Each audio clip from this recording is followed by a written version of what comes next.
Hey, Norm Macdonald, I'm here because I heard there was supposed to be a whole bunch of horses, some kind of rodeo in town. I haven't seen a single horse. Take a look, show them.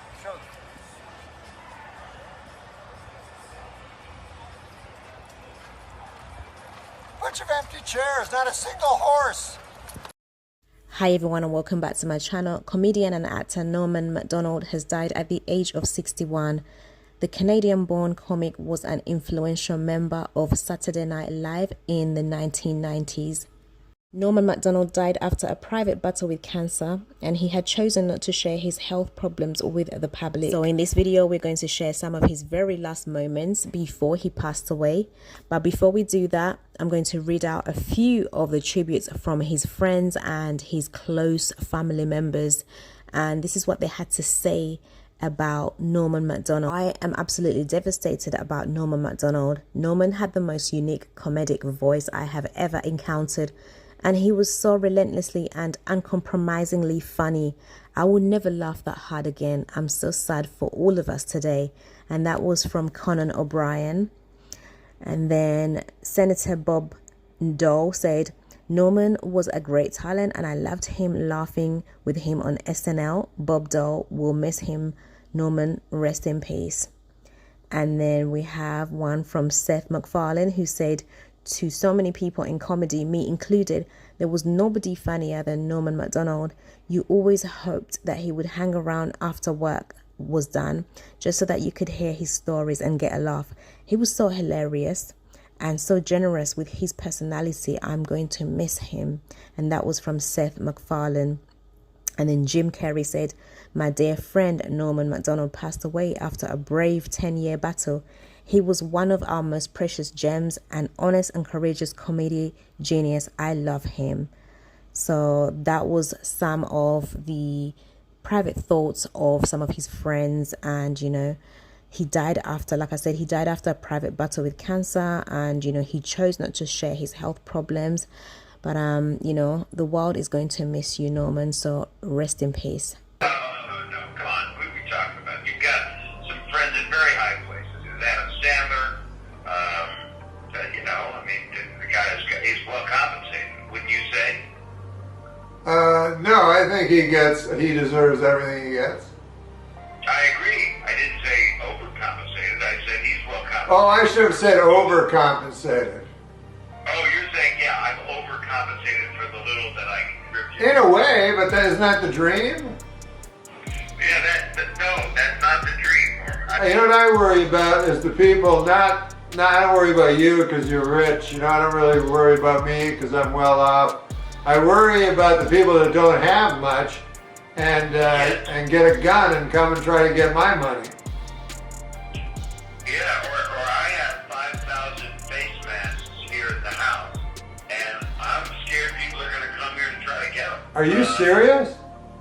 Yeah, oh yeah, and I got ventilators, I got everything. Anything you need, I've got a whole, we built the living room with display cases of all the stuff, and then we're going to go black market on it. The monsters are on Maple Street. Am I wrong, or am I the first comedian that you ever saw live? Yes, you were. Yeah, it was before there was a stand-up club in my city, and there was a place called, Hiccups, yeah, in Ottawa. Hiccups. And I was 15, and me and my buddies went there. And then you made fun of me. You played the guitar a lot, and I had weird hair, and you said, you know, take the ribbon from your hair, and you kept coming back to me. And then I, afterwards, like an idiot, went up to you at the bar, like people do, like as if they're part of the act. I'm like, hey, should we talk? And you were just trying to get ladies, you know. Well, I think it's the way you said, shall we talk? I think it's almost like saying, get in the car. Let me ask you this. Yeah. How long have you been doing stand-up comedy? Well, Norm Macdonald, I was 17. I'm 63 now. Wow. So I was 17 when I started doing it, and I won some radio contest singing a song about bondage. Give you an idea how fucked up a kid I was. So you've been doing it almost a half century. Yes, almost. That's when our forefathers brought the deeds of the Pinta and another girl I met. Now, when I started,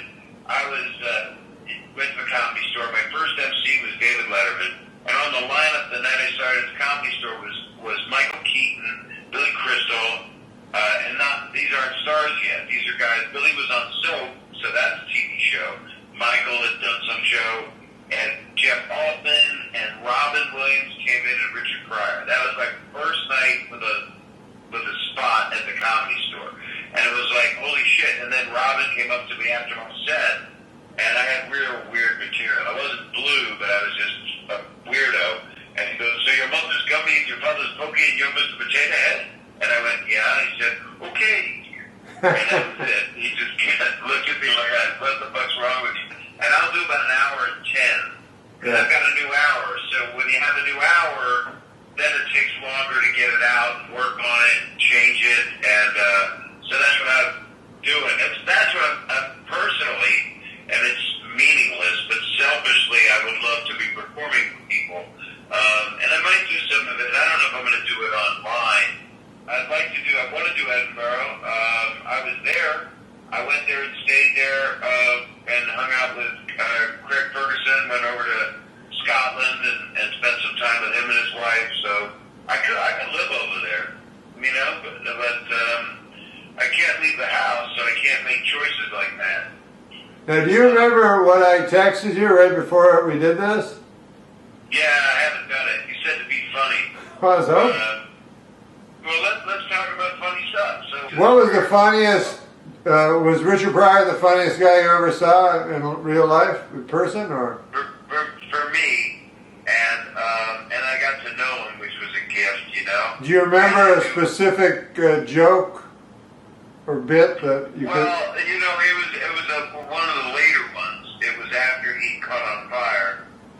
He had said, "I know all your jokes," you know. And then he lit a match and said, "Yo, look, what's this match? You know, it's Richard Pryor running when he's on fire."